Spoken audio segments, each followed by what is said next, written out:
All right, you're listening to Being Built. I'm Aaron Davis. I'm the host and the founder of Reliant Search Group here with Alexis Bonnell. Yep. And you are the CIO, and The Director of Digital Capabilities Directorate at the Air Force Research Lab. that's a big title and a big responsibility. It is, but I am so lucky. I've got incredible people that I get to attack it with. How'd you get into, I did a little bit of digging on your Yeah. background. I'm curious about you, how you got into government work. Yeah, so that was not planned, which was awesome. I think sometimes you can look back at your career, and in many cases, it's like, well, none of this really makes sense. But then when you start looking at some of the thematic threads through it, it does. So, government, I guess it also depends how you define government, because my first True. Yeah. foray was actually in the United Nations. Okay. And so that was where, I was in places like Iraq, Afghanistan, tsunami response. And as you can imagine, that those are all things that major governments and, Department of Defense and State Hmm. Department and aid agencies are all at. So that was really my maybe sideways Hmm. entrance Yeah. into kind of, the government relevant space. And then after doing that was in essence headhunted into a federal agency, the US Agency for International Development, and Okay. found myself as a public servant, not really planning on that life, but loving every minute of it since. Yeah. What do you miss about the commercial world? Oh So I know goodness. there's a lot of great things about government work, but there's some things that, So I actually make it a rule to go in and out of private sector and public sector. okay. And I think it's really important. There used to be a saying, I don't know if you've ever heard this, but live in New York, but leave before it makes you too hard. Live in San Francisco, but leave before it makes you too soft. And I think, very much in that parallel, there are really, interesting ways that you can contribute in both, sectors. But one of the things I've been asked a lot, as an example of my previous workplace before coming to the Air Force Research Lab was I was at Google. And, the first thing everyone likes to ask me is like, well, what's different, right, about being at, AFRL versus Google? And it took me a little while to put my finger on it, but it was a really interesting reflection that I think lent a lot to how I'm trying to come to this role today. And that is one of the things I realized is that at Google, or a lot of times in private sector generally, really because there is this very open, critical, competitive environment, Google was almost in some ways better at thinking about time as a weapons platform Mm. than DoD is. And if you really think about, living in the space we do now, kind of this exponential age, rapid change, speed actually really matters. And so it was Mhm. interesting, I think to bring a mindset into digital, and the way that that unlocked for me was really to say, okay, for those, I don't know if you're familiar with the reference we have a lot in the Air Force called the OODA loop. No. So the OODA loop is in essence a kind of framework on decision making, and it stands for, I think it's orient, observe, decide, and act. So Okay. that's kind of the normal cycle we go through. And, this is a framework that's very well known as far as kind of the stages of how you engage. And so what was interesting for me is if you start thinking about time, one of the first, elements is the only thing that we and the adversary have the exact same amount of is Mm. time, right? And if you sit back and think about that, then okay, well, what if we did treat time like a weapons platform? Like, Mhm. what would we do with our minutes that are Mhm. different than what we do now? And so, from a digital lens, that really kind of gave us or me three frameworks, with the team. The first was, you know, can we treat a minute as critically as a missile? Mm. Do we understand this? But what that really meant is we really have to start getting more minutes on mission. So when you think about that OODA loop, when you think about that framework, for any nerds out there, listening, I kind of think about it like wormholing the OODA loop, right? Mm. How is it that the digital technology, the relationship with knowledge or information allows us to go from, observation or orientation to acting, more Mhm. quickly than we could before. And, Could that you mini act while you're in the process of yeah. observing? Well, and also each stage in some levels is kind of um, a familiarization, optionality, Yeah. stage. And so, what's interesting to me right now, really about the opportunity that we have as leaders is we really have an opportunity to have a relationship with knowledge at a speed and scale that we've never had before. Mm. And so, as we looked at how we would define success, in light of thinking about time in this really powerful way.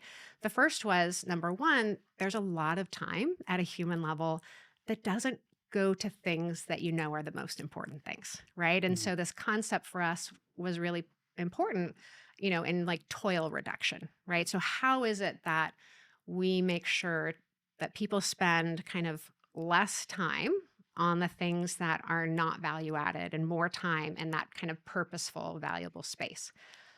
The second part of that, though, was really minutes on mission, right? Like, how do you really know and how can we give people more of that? And, the final frame, which is going to sound maybe a bit stark and dramatic, but for me is really helpful and very grounding, is, the opportunity in a national security context to look at all of the things we have, all the opportunities, all of the ways that we work, and in essence say something like, would I do this in war? mm.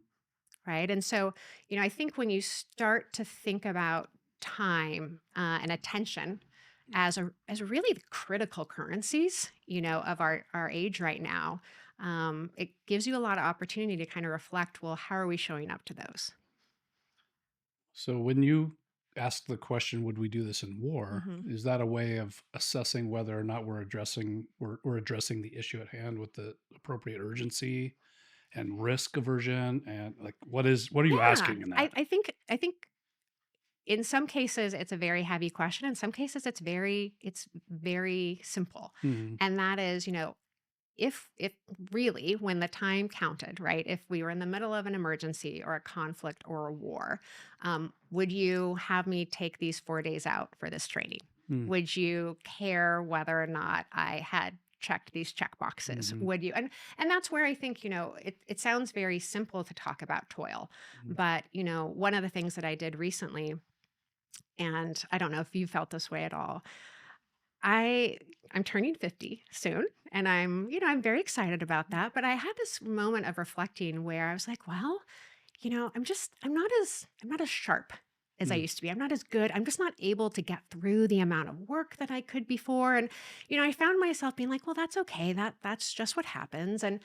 But I'm a data driven gal, and I was okay. like, all right, am I losing my edge? Because I feel like I'm busier than ever. I feel like I'm doing so much, but yet I'm not getting through my emails, right? Mhm, I'm not getting through the strategic work. There's a challenge here. And so I went back and I actually asked, and I encourage anybody, to do this in your organization. I asked my current organization, how many emails do I get and send a year? mhm, And then you can look, how many hours do I spend in meetings, right? How mhm, many hours do I spend on other required elements? mhm, And I actually am lucky enough to still have a great relationship with past employers. mm. And I pinged them and So I you was could able get the to, yeah, I data. literally went Yeah. to Google and said, hey, can you tell me, how many? And that was, maybe 5 years ago. And then went to my previous organization. And when you looked at literally the amount of what we would, call like work, so the amount of emails, the amount of information processed, the amount of time in meetings, it was about 4 times the amount as it was just about 12 years ago for me. Wow. And so what I realized is that I'm not losing my edge. I mean, in Mhm, many ways I'm kicking ass, right? I'm mhm. getting through a lot of stuff, but that's a lot, Yeah. right? And so I think sometimes when we navigate these changing of time and our relationship with knowledge, or all those elements, just stopping for a minute and saying, like, where are we at? What Mhm, is this asking of me? And I think if you talk to a lot of leaders right now, they feel burnt out, their mhm, people feel, burnt out. And, I think having a moment to respect that and to kind of say, okay, then we've got to be better at asking, like, is this war worthy? mhm, Right? Is this the most important thing? Is this, something that allows me to show up with my expertise in a purposeful manner? And in some ways, there's a little bit of almost respecting the capacity you got put on this planet mm, to use, mhm, right? And really trying to take back and say, okay, I got to find that judgment. I've got to find that ability to refine, but also giving the gift to others mhm, that you lead to say, you're important. Like, mhm, you're here for a reason. You're chosen. And it's as much, you know, as important for them to be able to say, hey, I'm not sure this is the best use of my time. Like, Hmm. I'm not sure this is the best mission. And I think what's really ironic, and I'm continuing to learn on the journey, is, there's a real irony that the kind of more you go up in a leadership position, Hmm. the more the toil's removed from you. Hmm. Right. And so, I think what that means is there becomes a real empathy gap between what Hmm. it is that our people maybe have to go through, or our systems ask of them, or our processes ask of them, and then what we're actually aware of when we add that it's just a minute, it's Hmm. just a checklist, it's just a training. And so I think just my space right now is trying to be very mindful for myself and for my people, like, how do we treat time as a weapons platform, Hmm. and what does that mean, to change how we show up. It's interesting. It's an interesting observation to note that as you climb the ladder, there's probably plenty of extra toil available for you to do, but your means of discarding it or prioritizing it is greater, right? As Well, you and you're protected from it, right? I That's mean, like, literally in the room right now, I have, the right. amazing Darcy Right. who's sitting here, and a big part of her job, right, is, protecting and kind of optimizing. Like, I almost look like, she's the manager and I'm the Hmm. optimized software system, and she's trying to Hmm. make sure that, That's my right.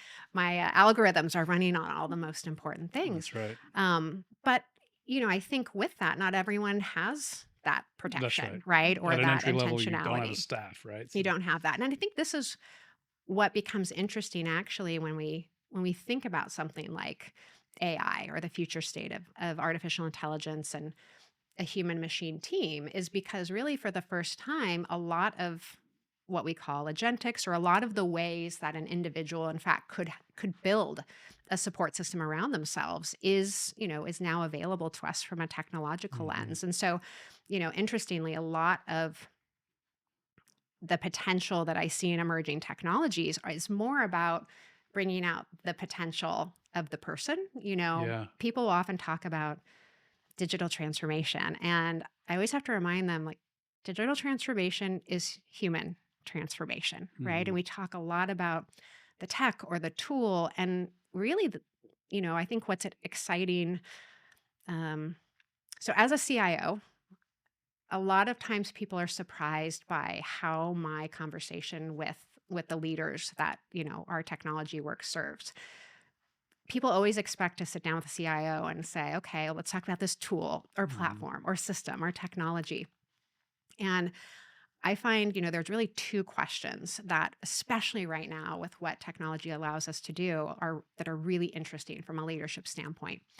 So the first is, if we are now at a point where we can have all of the knowledge on the table, right? All of our mhm, original databases and structure, but we can also have, the large language models and kind of this collection of knowledge. Then, really, the most interesting question is to say, if you were a general sitting across from me, like, sir, what's the relationship with knowledge you want to have? mhm, It- mhm, because everything is possible now in mhm, many ways. And that's actually, from a leadership, it's a very different question than what tool do I want, or what mhm, platform do I expect.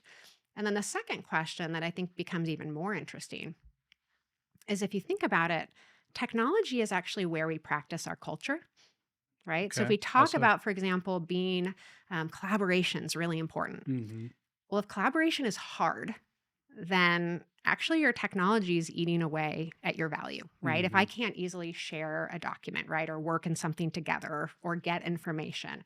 And so, a lot of times that idea of, like, the second question to leaders is, not only what's the relationship with knowledge you want to have, but more importantly, how do you want your people and your organization to act differently, feel differently, and think differently based on the technology choices we make together?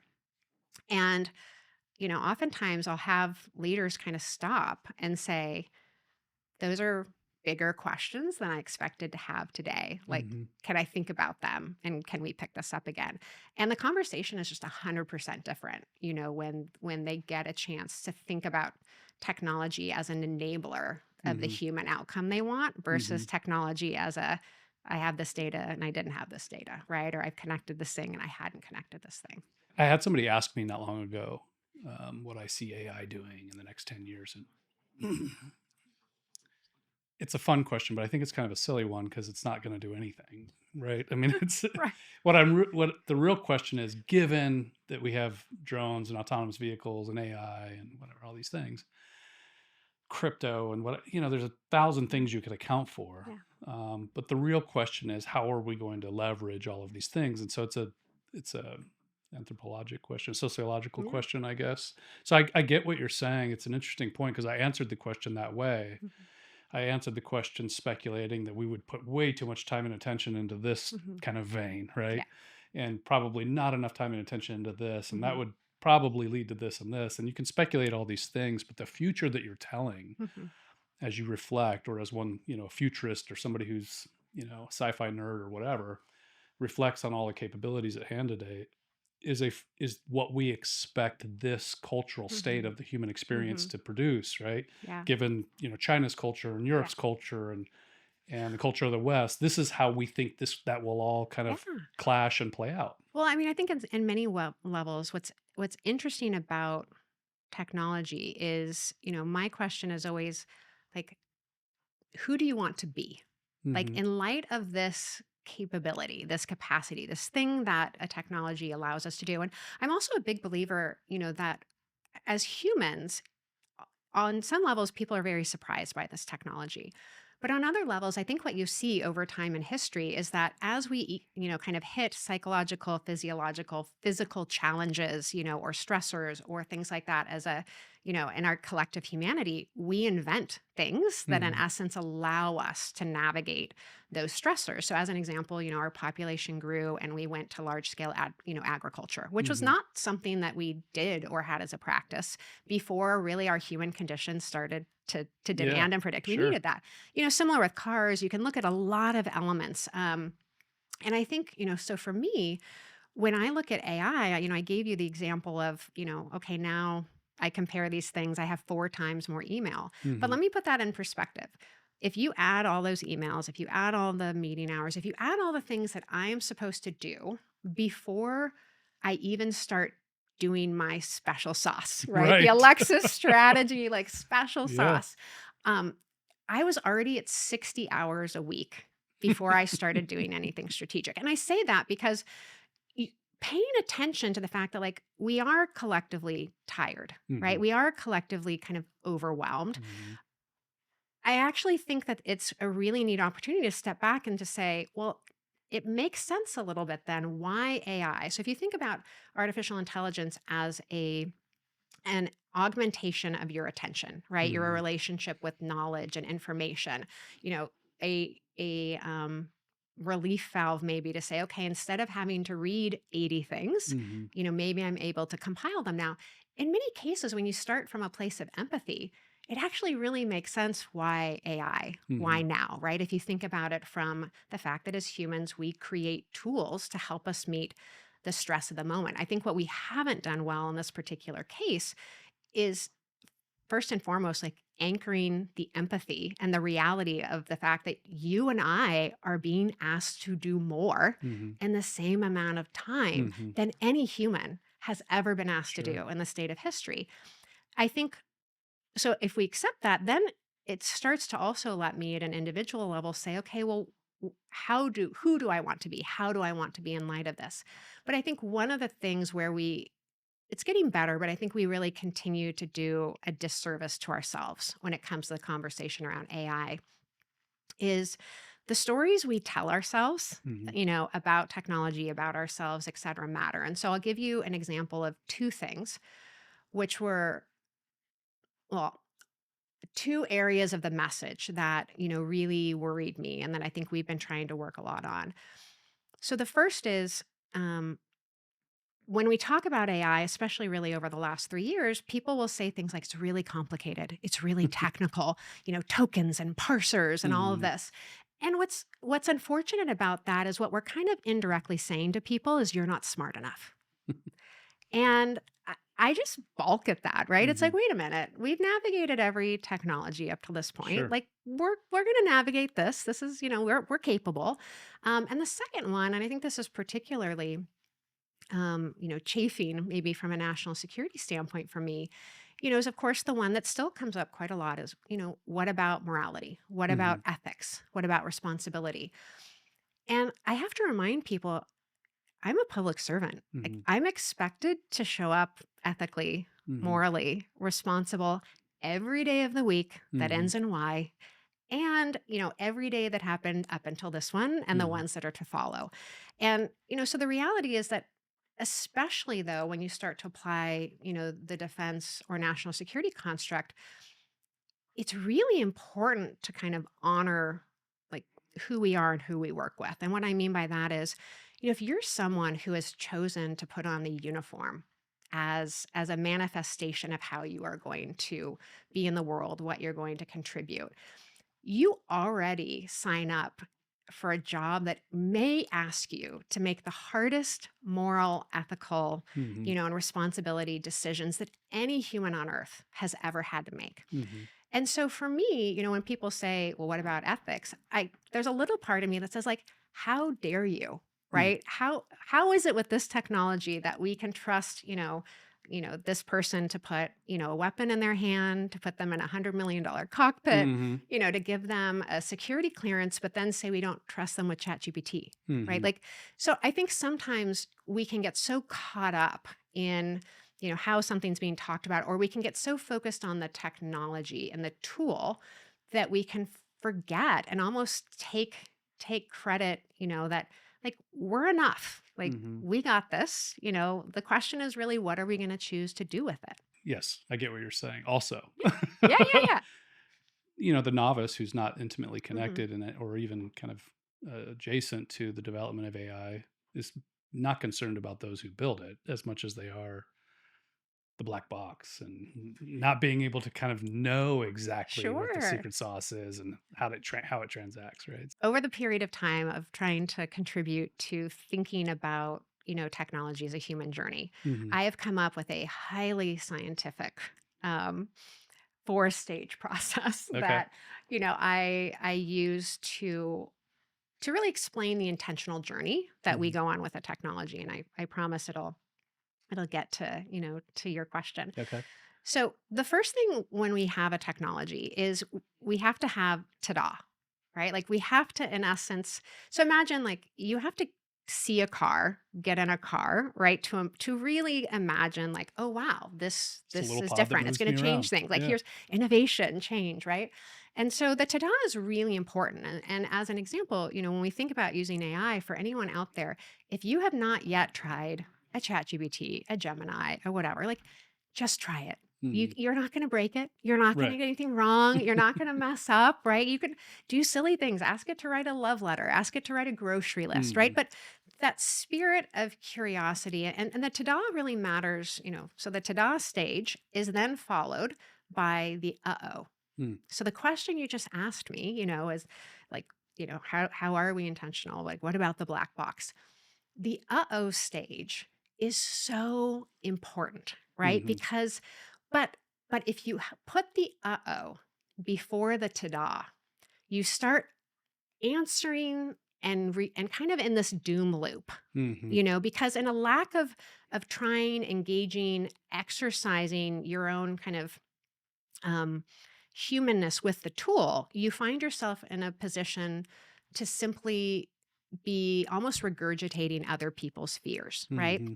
So I always Hmm. tell people like have the ta-da. Like Hmm. you need to do that because then when you start asking the questions and the uh-oh, they're informed and it's like a journey you start to be on. And so like as an example, as we look to roll out AI tools, and again, it's not magic, it's math, right? So Hmm. it kind of does what we tell it to do with information we tell it to do it with.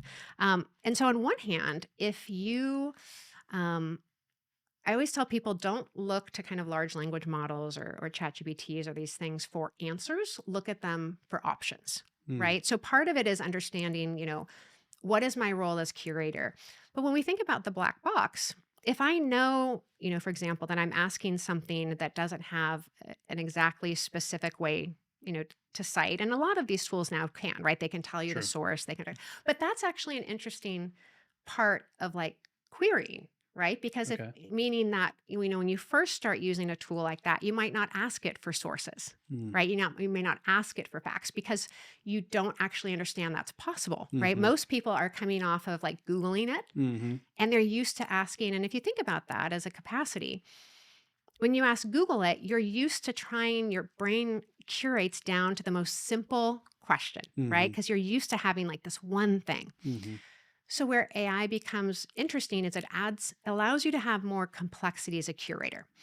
So in your ta-da and in your practicing and in your uh-oh, you actually are able to do exactly what you just did, right? Your original thing might be, well, tell me this.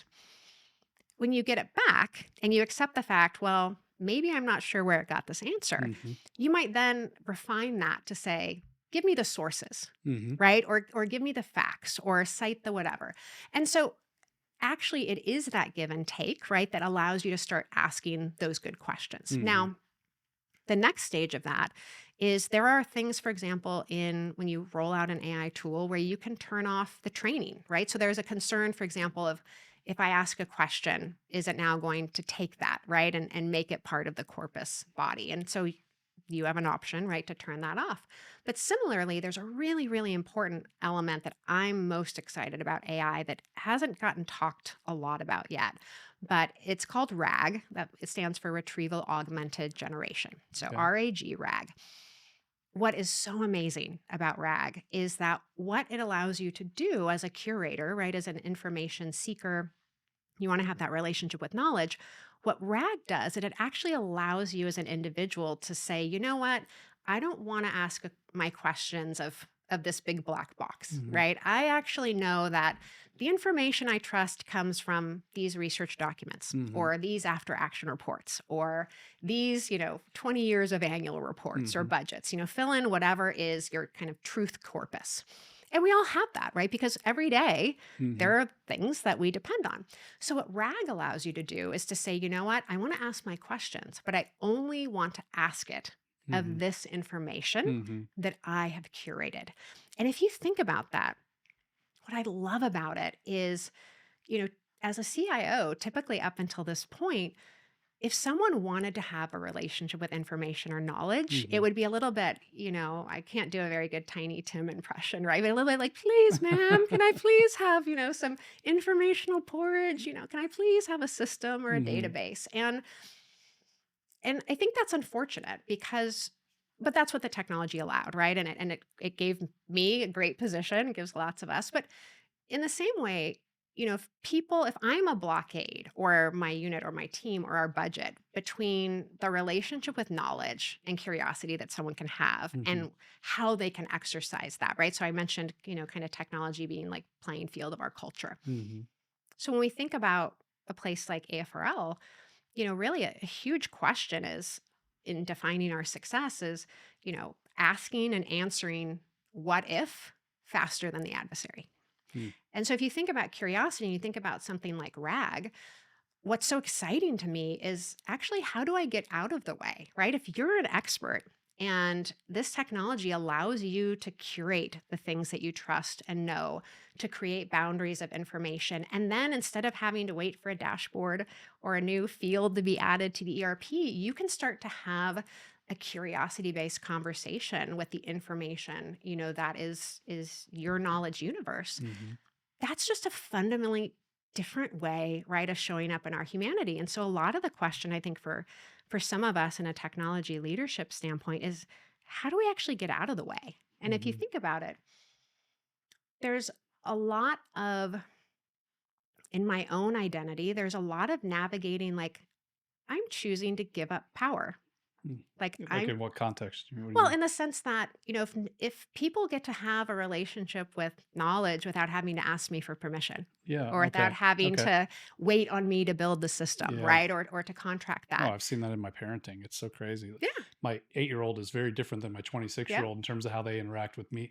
He'll go to Alexa hmm Yeah. and get Yeah. answers that my older kids used to come to me for. Well, and I think this is all, but what we have to keep in mind is anytime you have change, what you really ultimately have is identity disruption, Mm-hmm. right? And so I think one of the things our teams tried to do really intentionally is kind of say, okay, in light of these technologies, like again, who do we want to be? Who do we get to be? But doing that means accepting that, maybe it's not a bad thing that everyone doesn't have to ask me, for permission, or ways to be curious in Hmm. ways they used to. And I think that's exciting. When did you realize you were smarter than your peers? Yeah. Were you So 2 or 20 or what? When did that? no, no, are you kidding? So I actually think that's a funny question. And I'll tell you I'm why. sorry for the change, No, the no, I abrupt love change of it. I love it. subject. No, you're like, get her you're off you're this because she'll you're just very talk bright. forever At on it. some point, you realized that. Um, no, so let me think about that. It's gonna sound um I think what I started to do very early on, number one is I think curiosity is the the best, not just general trait to have. I think curiosity and adaptability are ultimately like the survival tools of Hmm. the future, right? Close to empathy, close to power. Yeah, I mean Yeah. it's you can be curious in a way that is self-serving. Hmm.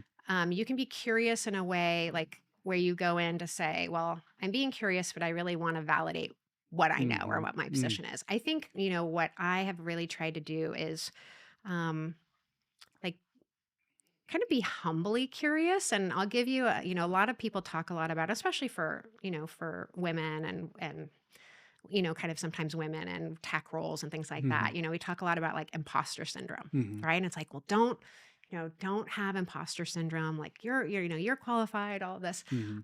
I think actually in some levels, um, embracing my imposter syndrome as as a superhero skill Hmm. is really helpful. And what I mean by that is if you are going to be in a space where and you accept that the world is constantly changing, right, Hmm. that you have a finite kind of time to adapt, um, I think you stop assuming that what you know now, like that there's always a right answer, right? It's like it's right for now, right? Hmm. And there's a sense of like pre-forgiveness, So right? Of like you're about to tell me that you've always seen your own intelligence as measured by the next test, not the last one. that is the better way of putting it. Yeah, I think Isn't it's that exhausting?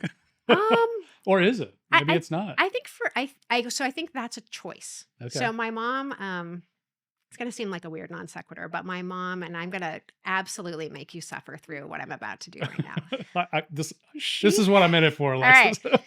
She had a song that she called the Attitude Song. Okay. And this is how this very sophisticated song went. It's your attitude, your attitude. You can be happy or sad. And I say that because, Hold on. That's the first time somebody sang to me on this well, hey, podcast. We did it I like tonight. to drop. I like to, I've got more. I've got a I whole love it. repertoire. Yeah, but please Uh, tell me the rest. I mean, I think the gift that she gave me was, particularly when you look at change, I could choose to be super daunted. I could choose Hmm. to almost be pre-tired from Hmm. before I even start the Yeah. race. Or I could, and part of that also I think is about your definition of like, Hmm. can I adapt? And so I think, feeling like everything's figure outable, Right. like there's no loss in trying to kind of lean in and maybe I'll like it, maybe I won't like it. I think there's probably a relationship with risk maybe that is more. Hmm. um I don't know if it's necessarily, in fact I would say it is not necessarily being smarter. It is, I think I underestimated my relationship with risk comparative maybe to my peers. Hmm. And that's been, incredible. Maybe I haven't been smart enough to know I couldn't do something, Yeah. right? Or that I wasn't supposed to ask that question. And so, I just started asking it. And my thought was always if I'm in the right headspace, like if this is, if I'm doing it for the right reasons, for positive reasons, I'm growing, I'm curious, then that's okay. A lot like technology isn't all about the ones and zeros and the systems. It's about how humans' emotions drive it to be used certain ways and so on.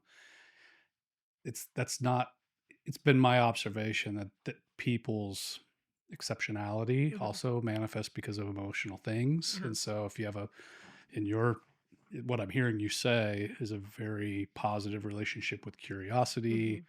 and aversion to risk, and that's rewarded you with just the joy Mhm. of learning and knowing. Yeah. Um, Well, I may, guess yeah. maybe with a similar capacity to somebody else who would develop an aversion to it for some Mm. different set of emotional influences, right? Yeah, and I think, maybe part of it too is, like, the definition of why we're here, Hmm. right? I mean, eh, like, why am I on this planet? But Like, why are we? Why like, are we? why Tell are we me. here, right? You, I do you so know? I've I been wondering. yeah, I mean, I feel like, I'm not, Darcy, when Darcy's around, I'm not allowed to use bad language, but, I We'll do behave. I do think that there's a little bit of, like, part of it is, like, and again, everything's figure outable, like, try it, figure it out, but I think part of what is really powerful on being able to have a healthy relationship with risk is I don't actually in no moment do I actually want or expect myself to know everything about something or Hmm. be the expert in it.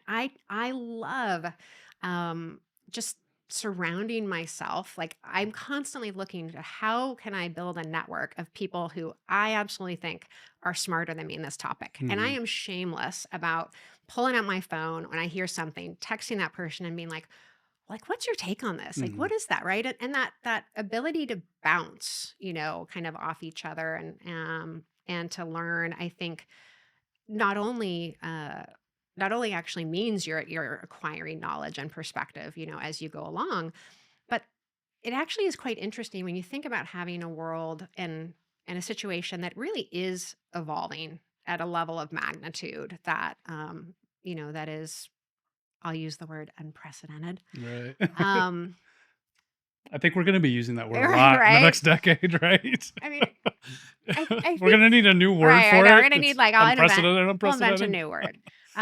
But if you accept that, then the reality is this is the new constant, right? And Hmm. and I'll give you an example, of something that, I've been debating a little bit with friends recently. So if you think about AI, and you think about higher education. Hmm. So, at AFRL, I work with, I mean, some of the most literally brilliant rocket Sure. scientists people on the planet. So many people have doctorates and advanced degrees. And we were talking about really the process of obtaining a PhD. Hmm. And if you think about historically, that is a very time intensive process. And if you break it down to maybe, in the ice age when I was, back going through my educational process, like, you had to go get the card catalog. You had to go find the book. Sure. You had Research to was different. transcribe it, right? Hmm. Research, but just the relationship in the pursuit of knowledge and curiosity was toil filled, right? Hmm. Was time commitment itself, and so it starts to introduce these interesting questions where it made sense for why a PhD or a higher degree would take so long because Hmm. there was so much effort to Sure. have that relationship with knowledge.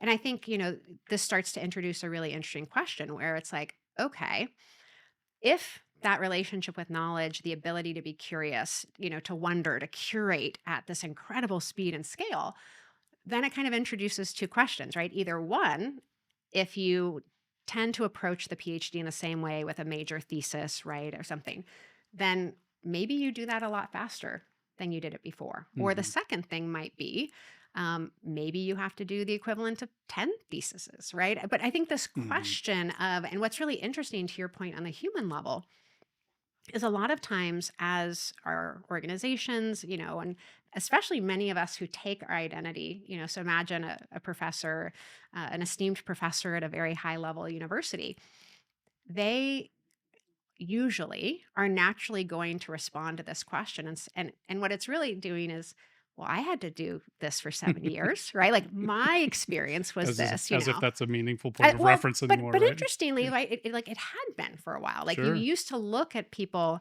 who acquired, knowledge in that way, and there was reverence It was a and good proxy for the volume of content that they right, had consumed exactly. and could use. Yeah. And so right now, let's be realistic. The volume of content that your youngest is consuming every day is way more Sure. than you or I, right? Hmm. And so the question starts to become, well, if we accept these things as true, then what does that mean, right? What does Hmm. that change? And I don't know the right answer. I don't know if I mean it's probably a third option, right, on how to approach this. I think it's interesting that we have an opportunity to have a relationship with knowledge at this speed and scale, Yeah. and to kind of push, some of these questions. I have two different directions I want to go. Yeah. So let me tag this one for later. I'm curious if you've had an opportunity to um, look into what's happening with DeepSeek and what, if you have any thoughts on that. So let's come back to that. That's an easy one, or it's easy to Yeah. remember. Another question I have for you is I hear you. It's very obvious that you're very intrigued by innovation and change and how fast the world is going to change. And you probably have some vision for how that will play out. I'm not going to ask you to predict the future, but I'm curious about you as a senior leader in military research Mhm. that's well known for being highly bureaucratic and having lots of layers, a big old pyramid of complexity. Are you somebody who enjoys philosophizing and analyzing and thinking about the bureaucracy, or are you destroying it? Um, I have a bias to action. Let's just put it that way. So, um, you know, have you ever read Are you the willing to get in trouble, yeah. Alexis? That's what I'm really asking. I mean, Are you making a mess? just so there is a there one of the first times I ever talked to anyone on record, I think I ended they said, kind of like, when do you know that, or when will you be done with government? This was in my Hmm. first stint before, kind Okay. of leaving and coming back. And I think I said something, where, government is the type of place where you kind of you can stay forever, right? And then it's, you kind of retire, or, you get, you get picked off, by maybe pushing a little too hard. I think I said something a little bit more graphic. Um, but I think for me, public service um, is really about like making a difference, and being willing to really expect um, kind of exceptional adaptation, Mm. to meet the moment. And so that being said, um, one of the, so I don't know if you can I was hold it just up to gonna. the I camera. was curious what your bracelet said. Yeah. So, I had mentioned, I think it's just really important for us to be clear about what it is and how we show up. So literally, I had mentioned to you, um, minutes on mission. So one Hmm. of the things that my bracelet says is like hashtag minutes on mission. Mm. And that is my way of like of holding myself, and luckily lots of my team members also have these, who might believe in this cause. You know, we have amazing scientists and researchers and Hmm. programs. And so if we aren't trying to give them as many minutes on microscope, right? Hmm. Minutes in the wind tunnel, Yeah. minutes on the things that are going to advance, then quite frankly, what is digital for, right? Hmm. What are any of those things? The second, part on the inside, and it's purposefully on the inside, says tackle the toil. Mm. I had I think two things that really, again, this exhaustion, or this sense of there is so much. So in this incredible time of convenience, we're also overwhelmed, right? Yeah. And there were two experiences I had that really um, have crystallized this for me. So one was while I was at Google, one of the things that we would often have is entities would come from the outside and say, well, can we be more like Google, right? Hmm. Sure. So one of my The Google specialties, way. the Google way, Yeah. we'd call it like the Google gap, right? Like Okay. how separated are you from that? And so one of the things I loved is, I got to really focus at Google on public sector, Mm. DoD leaders, federal leaders, state leaders, and that this question would come up a lot. And so, one of the reasons I went to Google, to the point of intentionality of role, was like I wanted to learn. I'd been a public Sure. servant. I wanted to learn. No, really, what do they do differently, Yeah. and What's what this can I ivory take back? tower made of? Yeah, Right. what is this? Yeah. Um, and so we had one of the defense forces who came and said, we want to understand, the Google gap.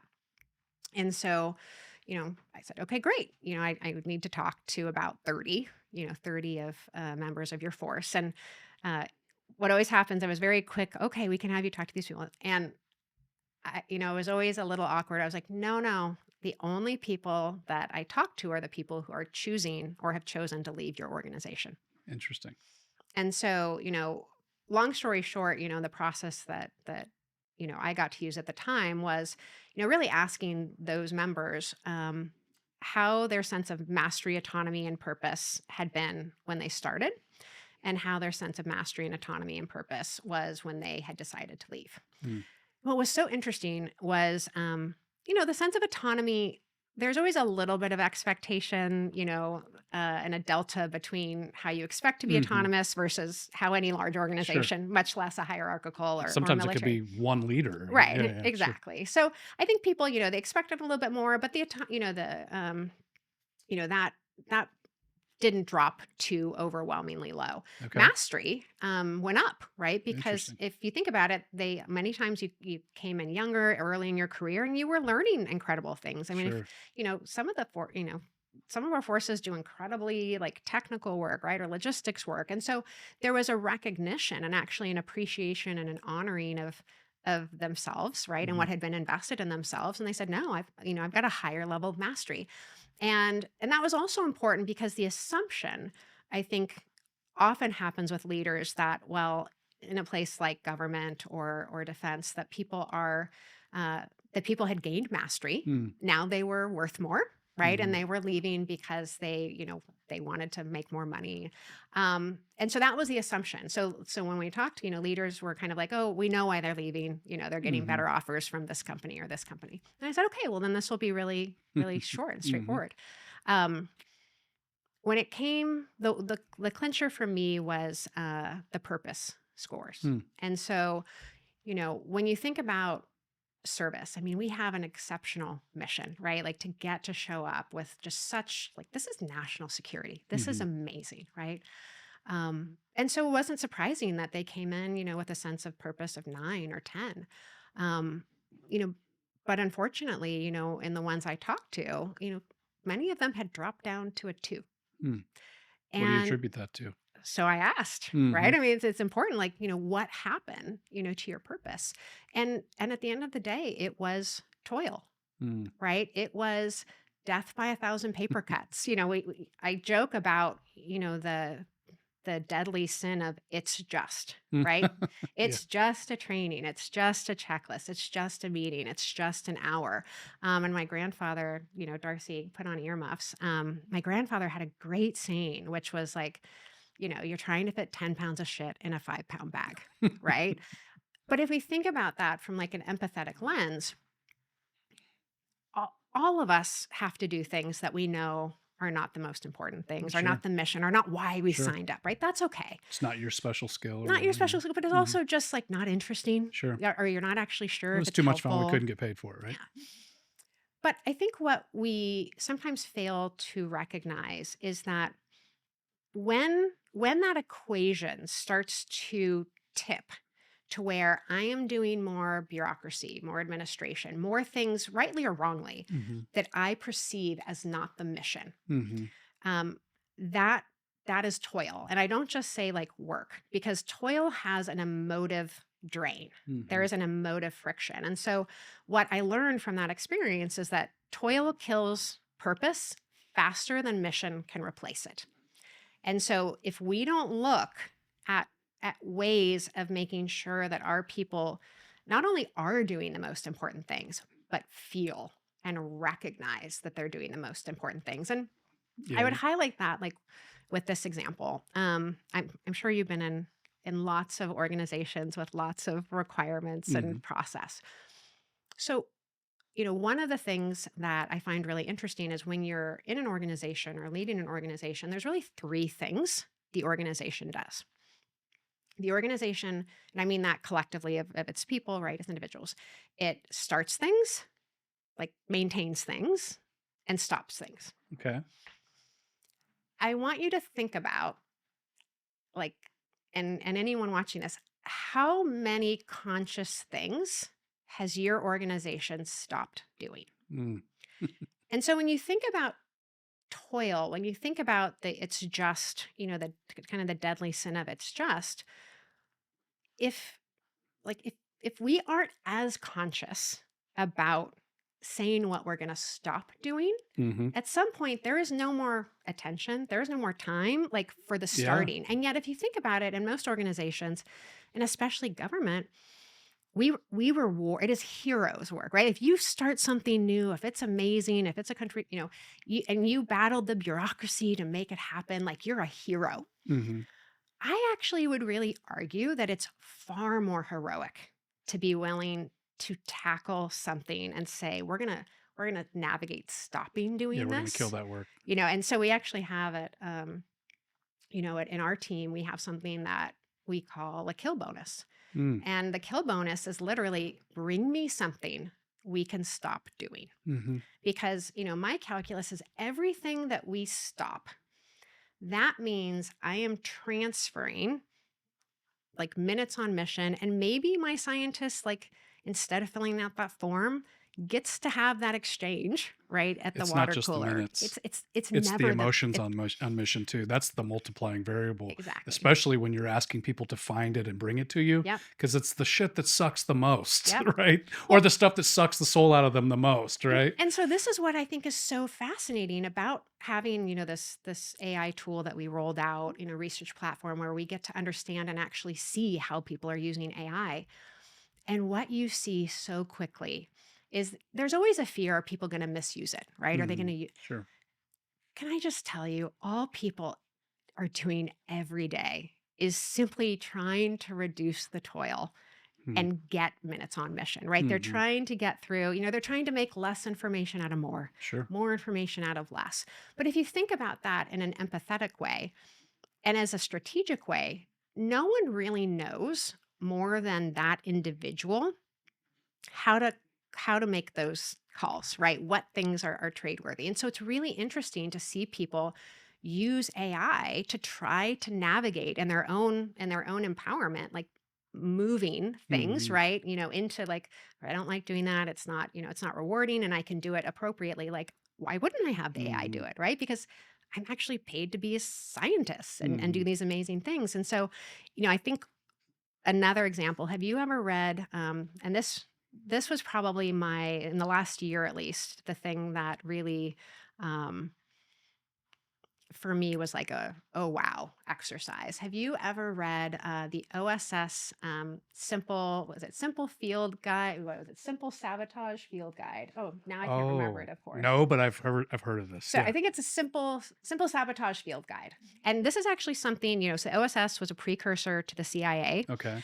And this is actually something you can buy on Amazon now. It's declassified. You can get it for like $5. And it's about a 50-page booklet. You looking up that title, Darcy? Yeah, exactly. I knew it. I heard your brain I working know. over It's just there. like, they have lots of hamster smoke over there, right? Like not a lot here, but a Thank lot you. over there. Um, so what was fascinating though, someone had mentioned it to me because I was telling them just how excited I was about trying to find ways to contribute to toil reduction, et Hmm. cetera. And really what this manual was is if you think about back, to World War II, we had people who were, in France and in other places that were German occupied, Sure. territory. And so this was a guide that we as Americans, right, gave, to the French resistance and others. And it was literally like, this is how you stop the German war machine. Hmm. Because if you think about it, and what I loved about it is a manual that is literally kind of like in your individual capacity, right? So Hmm. think about it operationally, like you can put some salt in the gas tank, right? I mean, they're just Right. Okay. all of these incredibly like, tactical, strategic ways. But it has a section on management and Okay. organizations uh, and so as I was reading it, it says things like haggle over specific wording. Advocate caution. It says things like refer everything to committee. never let the committee be more or less than 5 members, right? Wow. And it goes through, and there's just so It's many a field more. guide on how to create So, bureaucracy so for it's your enemy? right. Oh, So wow. what was so powerful for me about it though, as I was reading it, is number one, like we, the US government, like this is actually a sabotage guide, right? Sure. That we said this is how you beat our enemy. And somehow, and it's not just government, like almost all organizations, right, have somehow now would look at these as common practice. Yeah. And so I think, that ability sometimes to just look a little bit from the outside and say like this is weird. Mhm. This is weird. And what I started to realize specific to the work we were trying to do in AI is, I was really again frustrated kind of by the message or, the way this was being approached and really the magnitude of it. And so I looked at that sabotage manual and I said, well, if I was the adversary and I was really worried about the US, which by the way has been the dominant player, right, Mhm. in AI technology, um, what would the adversarial, What would they guide seed into our look like psyche? to Yeah. say this is how we would slow down, the Mhm. American, um, AI machine. AI Yeah. machine, exactly. And so, almost even without, I just kind of took categories like people, process, bureaucracy, kind of similar ones. And I just, without even referencing the guide, said, well, I would refer everything to a committee. I Mhm. would, put out nonstop changing policy. I would tell people, I would advocate caution, right? And it was amazing. So I wrote this, and just kind of really try to get myself in that headspace of like, of how would you do this, Mhm. right? And then when I read it, it was, oh my gosh, we're doing all of these things. Hmm. And, I say that because I think, sometimes just the willingness to stop and say, like, this is weird. Like Mhm. this is probably not to our advantage. Mhm. Um, how in a healthy way do we collectively take a pause, right, and say there's probably a different way to do this. um, and so a lot of our work has been about that human machine teaming, about how is it that we maybe overcome some of the challenges. But I think what's just fascinating, right, and Darcy can attest. I think I probably bought 100 of these like little booklets at my own expense, and I kind of. want a copy of that Oh, page now. yeah, I'm it's gonna go probably, look it like, up. in the car, right? Yeah. Um, but what's great about it, so much like the bracelet and kind of the things that we keep front of mind and how we make decisions and what matters, what I love about the booklet and really the relevant pages, I think there's like 3, Yeah. 3 pages in this entire book Yeah. that's really relevant to what I'm talking about. Um, but everyone has one. And so when we think about doing something, there's a little bit of like, if the way you're thinking about doing this is in this book, Yeah. don't It's a bad do it that idea. way, It reminds right? me of the Jack Welch "How to Destroy Your Business," Mm, frame of thinking. What I was sitting here thinking about when you were saying that is how do we use that, you know, sabotaging mhm, mechanism how do we sabotage the saboteurs? How do we sabotage the bureaucracy? mhm, How do we instill the terror yeah, of bureaucracy into the bureaucracy, right? Get them to go to committee to think about going to committee, if yeah. you will. Right? Well, and I think part of it is, like, that's what's so beautiful, for lack of a better term, about having intellectual props, right? Mm, Like this, to mhm, kind of say, like, this is weird, right? Like, mhm. and I think being willing to do that too, in a way, from not a you're the problem, but from a like, wow, I've been doing this, right? I mean, you can look at any of those things. I have absolutely exercised every one of those things. And I think that's like that's okay, right? Mhm. Like, all right. Because now like I know them, I'm intimate with them, I've done them. And so I think, sometimes just starting out and just being like this isn't blaming other people. This is starting with the ability to kind of, you know, be introspective and say, okay, like what would it look like for me to do this differently? And I'll give you like a very interesting example that I'm navigating now. So one of the capacities that, I have the great privilege of serving in as part of my job is being the authorizing official. And Okay. so what that means is that, before we put out, any type of important informational technology, data, things like that, my team is responsible for going through and saying, is this in the best kind of cyber health it can be? Is, have Okay. we mitigated the risks we can from a technological level? And, what's really interesting about that role is on one hand, it's a role with a lot of kind of checklists and compliance and what Sure. good looks like, but also a lot of ability to kind of say, how am I going to show up in the risk quotient, right? So, in other words, Mhm. is this just about compliance or is it like actually security, right? And being proactive. But what I found really interesting about navigating the role is that the role of AO is pretty much the villain in every innovation story, Yeah, true. right? So nothing really gets to breathe Yeah, until even in it go, corporate, HR, legal, whatever, just I it's mean all the any same. system like Better anywhere, ask right? procurement. And so if you think about that, what does that feel like as an individual to be like, I'm the villain? Mhm. Like Yeah. I'm the villain in this story. And I think what sometimes happens to us is that we can, by nature of what we have to do, have these roles that have typically been just kind of accepted. Like, well, someone has to, be the Check say the no box. guy or the Mhm. bad, or whatever. Um, and I would just say number one, like if you have an AO, like hug them. It's like the Mhm. worst, Yeah, it's hardest hard. job and huge amount of risk. So really appreciating it. But I think it's also really interesting to say, okay, what would it look like to try to move up to at least closer to like the Mhm. ally champion, Mhm. role in the story? And I think a lot of that is it isn't that I can simply say, well, we just don't have to do the cyber stuff. Like I can't. We've got to do that. But what I can say is I can make it easier or Mhm. be kinder or more proactive in how I Mhm. help you meet that. So as an example, we're exploring now what we call security as a service. So if you think about it Yeah. from a place of kindness, a place of empathy, what I can do is let's imagine you were a program manager. You were trying to get a really important technology through.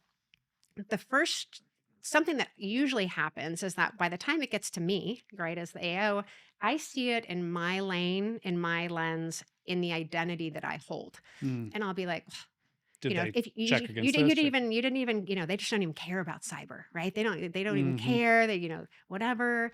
Um, so I think you can have that attitude. This gets back to the attitude song, right? I Mhm. can assume that you don't care. I can assume that, you're just you see this just as whatever. I can assume that anything. Or I can assume the good, right? I can assume like wow, like as a program manager, he doesn't just have to navigate the cyber stuff. He has to navigate the engineering Mhm. expectations, the program management. Like that's a lot. Like Right. You there's have a to lot meet of the whole business toil, goal. right? Yeah. Like so I can start from a place of like, wow, like there's a lot of toil in that Mhm. job generally. And my toil like contribution is part of it, Mhm. but like there's a lot more. So I can say, okay, well, if that's a lot of it, what that also means is guess what? You weren't hired to necessarily be a cyber expert. Mhm. I was, my team was, but expecting you to have to know everything we know is Mhm. number one, not a kindness, right? Sure. But number two, that's not why you were hired, Mhm. right? You play a different role. And so I think when we think about things like security as a service, or we think about being able to meet you earlier in the process, you Mhm. know, if I wanted to, to try to move my identity to one of ally from villain, I might say, well, can I give you a development environment where it already ticks 80% of the boxes and you don't have to worry Yeah. about it? Or, when I tell you that, we can authorize this, but here's kind of the 15 steps you have to do. Mhm. Instead of making you go figure it out, I could say on step one, there's in the service catalog, number 30, number 29 relevant to that. And so I think this question of I haven't taken away or subtracted, in fact, probably added to the security profile or limited or mitigated the risk. The difference is that I can do it from a place of like empathy Hmm. and kindness. And the reality is that that means I show up differently, Hmm. right? Than simply saying, you got it wrong or you're not doing enough or you just don't care. And so I Hmm. think again that question about how when we have toil, when we have these types of challenges, do we show up um almost in a very self-centered, like identity locked way, or do we make space for kind of how other people, how their path meet us on our path and what that looks like in kind of a positive way.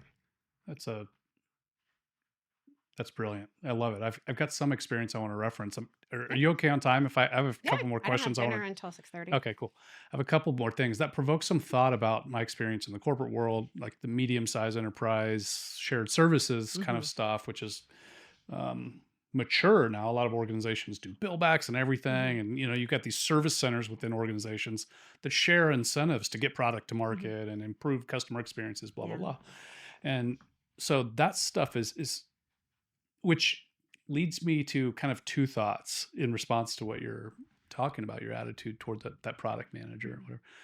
Is one, you have a product owner, product manager who has an opportunity to understand that concern better. Mhm. The more obtuse you are about it, the less they do. Yeah. And so the less equipped they are and the more Yeah. toil they have at the next iteration, right? And so the more service oriented you are in your Mhm. engagement with them, the easier it is for them to take that, Yeah. 80% first step Yeah. and then the last 20%, Mhm. right? And then the other side of that is kind of what you were alluding to with attitude and the service mentality, which is taking that service Mhm. provider within the organization and connecting them more to the objective of the business or Mission. the Yeah. mission or whatever, right? Yeah. And so that yeah, we create these lanes, but um, they're just for organizing, so Mhm. we know where to bill whatever, Yeah. right? Well, and But I in think reality, the organization has the United States government has a mission. It's pretty singular in nature. It's to kind of dominate militarily and yeah. defend our country, right? And so when you kind of get aligned at the highest level possible, everybody's going to be better Well, served. and I think that's really the point, and this is just, my frame, and the simplicity, that works for me and resonates for me, but this is really why I go back to, like, would I do this in war? Yeah, Right? that's Would right. I do this in war? That's your So big thing. so Yeah. even, so even if because I think that question, oftentimes we'll hear things referred to commander's intent or other types of things, but I think there's commander's intent, which is so critical to tell you kind of, where you're going. I think then there's the how I show up, right? And that, that ability to kind of say, okay, you know, can I take a pause and say, is this the most important thing? Hmm. Would it be in that context? And a lot of that question sometimes is being willing to actually make yourself less important, if that makes sense, Mm-hmm. right? And so, you Yeah, know, to be a service provider. yeah, Like I'm here to support this, and yeah. I see mean, that well, customer as a bigger picture, right? well, and people will talk a lot about like servant leadership. Hmm. And I really, really believe that, the more you go up as a leader, the more you become a tool to be kind of, wielded by the teams Sure. you're trusting to make progress on. And I think one of the elements of that is to be able to kind of say, like, okay, do we have a universal way that we know how to make trade-offs or how to decide on the most important thing? But I'll highlight something that I would love to know if you see this or if this is resonates for you. Someone asked me the other day, is it easier to be innovative than it was before?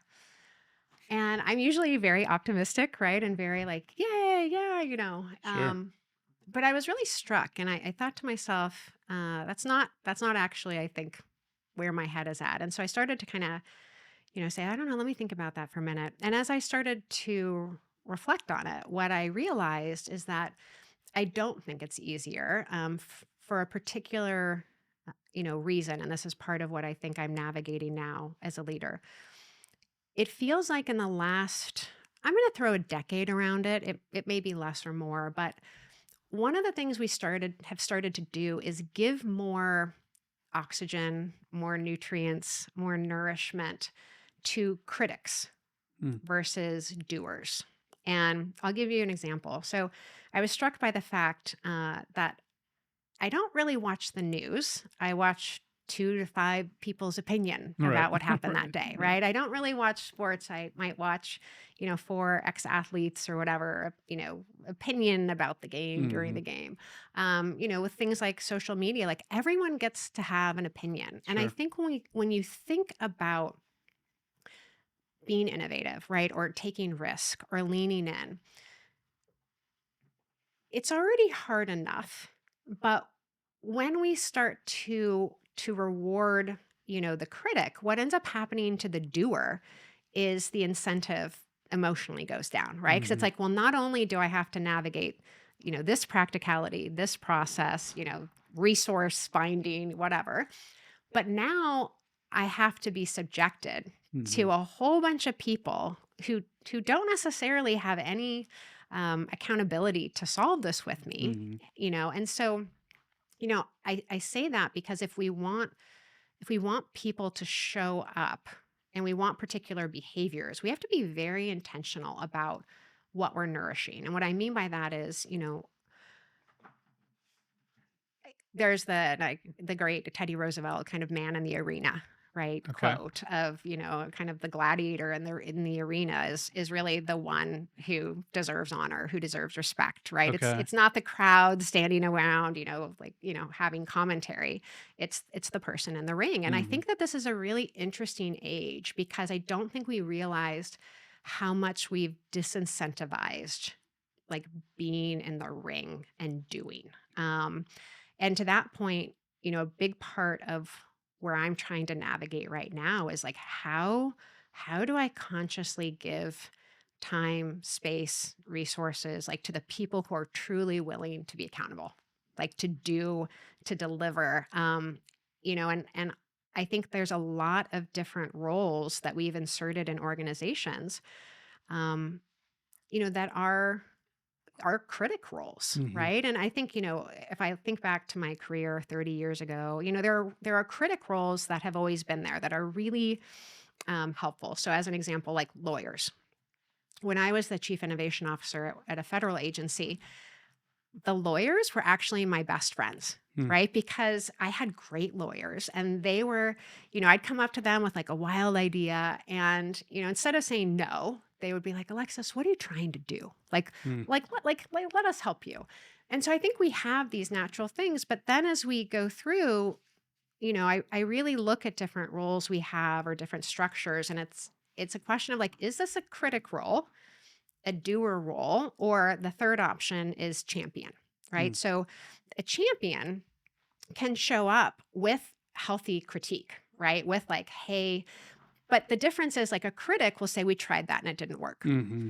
A champion will say, we did try that. It Try it this way it instead. didn't work, but Yeah. like then, but maybe if you did Hmm. X, Y, and Yeah. Z, right? And a champion contributes to kind of the optimism, nourishment, hope, energy, passion, right? That we're trying to make progress with. And I think a critic is kind of where that progress goes to die. And so it's very interesting. You can often look at if you ask someone to kind of say like, what did you do or achieve in the last month? Hmm. I have a hypothesis and you should test this, but Okay. it's been very interesting because when I've done that, there have been a number of times, this isn't specific to AFRL, just, throughout the history, there have been a lot of times where I can look and know without even putting the name on, like, number one, is this a critic or is this a doer? And usually kind of who they are because You look at their statement or I, something. What I do you mean? look at I look at the way they talk about Okay. how or what they attribute to the value of what they've delivered over last I month. see. Okay. Critics um, talk in terms of activities. Hmm. Doers talk in terms of progress Results. Yeah. and results. And so, a critic will be like, I went to this meeting and I went to that and I did Hmm. this and whatever. And a doer, will kind of say, we put out, a new version of That's that what drives me software. We crazy did about whatever. billing customers for hours. It's like, Right. Well, and I think so, but I think it's we really promising there's value because of time. It's right. weird. And so I think that this is, but even that's a really interesting shift, Hmm. right? Of, is that actually going to be the way we define value? Sure. Because it may be, it doesn't. But I do think, and I don't know if you feel this way, but I think we underestimate the very best of our, at least for myself, I'll reflect on myself. When I feel like the most alive, it is when I am learning, being curious, discovering, debating, growing, doing. Hmm. And so, I think even looking at, for some of us have kids right in their 20s. And, one of the things I've really thought about is, and had to have conversations is like, are you a consumer or are you a producer? Hmm. Right? Are you taking in a lot of other people's ideas, opinions, et cetera? Hmm. Or are you making space and creating for yourself? So, I don't know an eloquent way to kind of package this, but I'm very, very struck and trying to be very conscious about in the limited time that I have or that, my other leaders have to contribute. Like, are we giving airtime, to the critic, to the doers? Are we creating champions? And like it can be a really uncomfortable exercise, like when you start turning that mirror like on yourself. Have you ever heard of Terrence McKenna? It's like No, a very psychedelic friendly thinker, no, I think no. from like 80s. Say more. So, you may not love everything he's about, but he had this one statement that he made that's plagued me a few times, that we often think we're thinking when we're actually listening. Mm, And this is not that statement is not about how you should be a better listener. yeah. The statement is about how you should shut everything up Mhm. and just like be in your own mind for a minute. And I don't think it's interesting because I don't even think he was in an era where that was as true as it is today. And he saw that Yeah. just TV radio era that was already evident to him. But it's so much more true now, Mhm. just how exhausting the number of inputs are in our minds and how little creativity actually happens, which kind of leads me back to what you were I was reflecting on what you said about um, innovation being easier today, and I would agree with you that it's not. I have a slightly different take on Mhm. it. I think the volume of content out there accessible to you almost makes it feel imprudent not to access something else, Mhm. mimic or modify something else, Mhm. because it feels like the long way around to start from scratch on anything. But Yeah. that is kind of the nature of creativity, is kind of coming to it. There's a create, you know, there's a starting Mhm. thing, right? And so mimicry is rewarded, Mhm. um, and which also kind of kills a little bit of the energy of feeling like I made this, Mm. because we often just feel like we adjusted this. Yeah.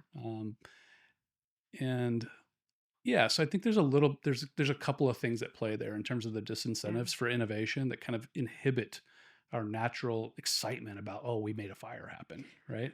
Yeah, I mean, it's interesting. So I we had talked at some point about, here are the four stages, and Hmm. I think I told you like I got to the ta-da, first two, yeah. uh-oh. The third is aha. Hmm.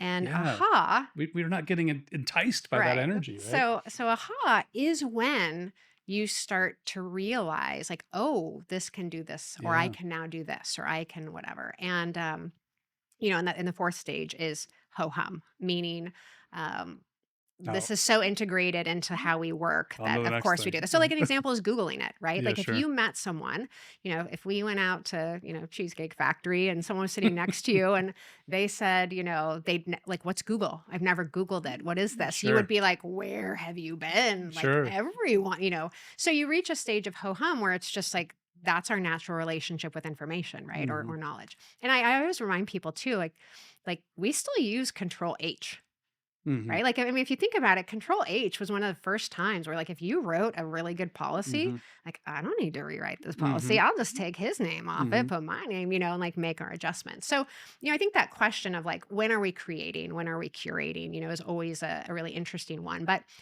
what I what I love, for example, about um, AI is it's incredible when you don't when you don't have the paralyzing paradigm of a blank page.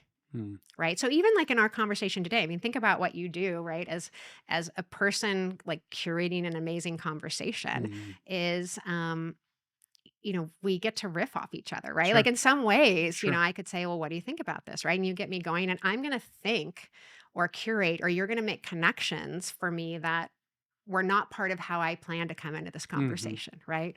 Um, And yet there's nothing new under the sun. They're all iterative yeah. adjustments to, so all creativity is Well, an iterative adjustment, and I I guess. think too, so when you think about an aha, one of the things people have a lot of concerns, for example, about is this going to diminish like the value of art or Mhm. creativity?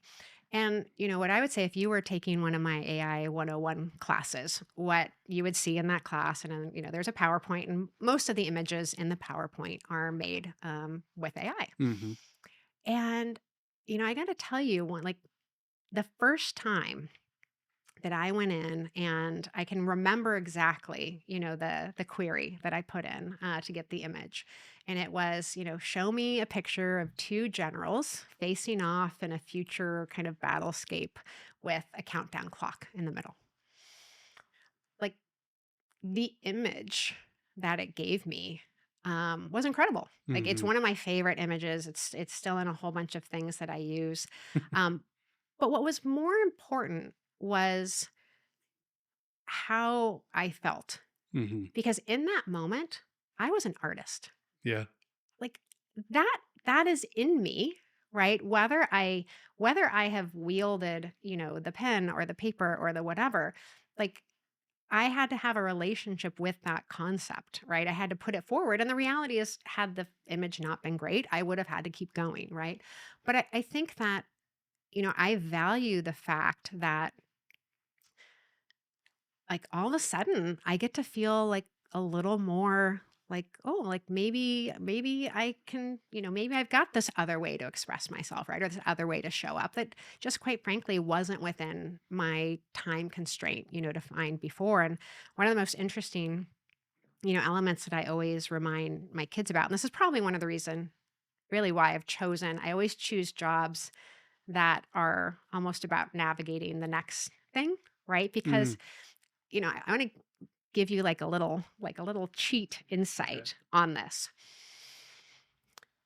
When What I think I learned early on is that when you are willing to always look at the next thing, there's a much smaller delta between becoming the expert in that thing, Mm. right? So if I went back and I said, okay, well, I'm going to, you know, be a great painter.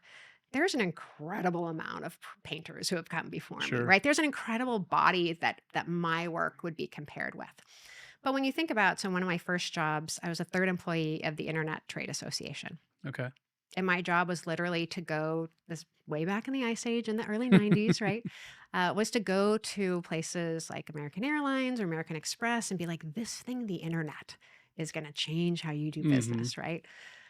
And and have some of them be like, no, it's a nerd thing. Sure. No, it's never Yeah. going to catch on. Just what businesses are You know, doing about AI but now. if you think about it, by choosing the thing that was at the forefront, I was really able to immerse myself in an area and become an expert, faster than I would have in classically determined areas. So even with AI, one of the things I tell my kids is on average, at this moment in time, if you spend about 100 hours on a subject, Mhm. you tend to be able to operate with more information than 97% of the population. Mm.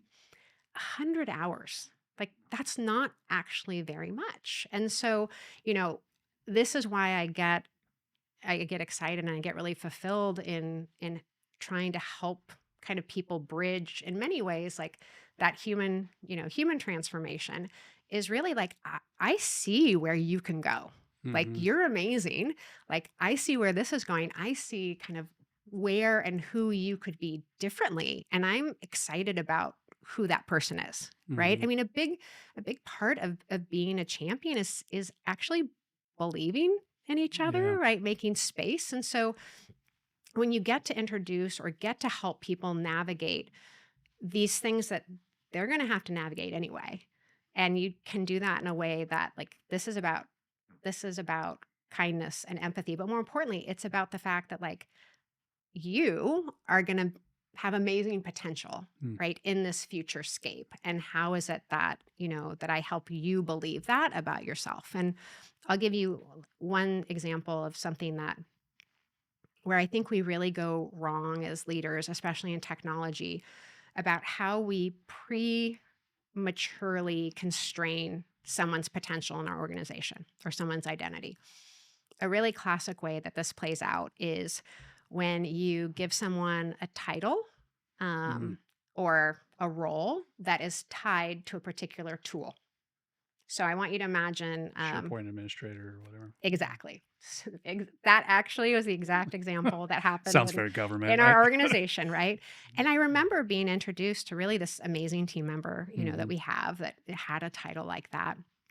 And I just remember in the moment being like, that's not who you are That's to right. me, Instead of knowledge right? librarian or Well, yeah, something, I right? mean, Like so some so functional it was objective or something. Yeah. well, and I think it was actually more of an even larger opportunity of like let's look at what we're entrusting you to Mhm. lead for us. We're entrusting you to find ways for us to share information, Yeah. to collaborate, to be able to find the genius of this person over here and this person over here. Like that is your mission. Like that's your war, right? That's what we, expect of you.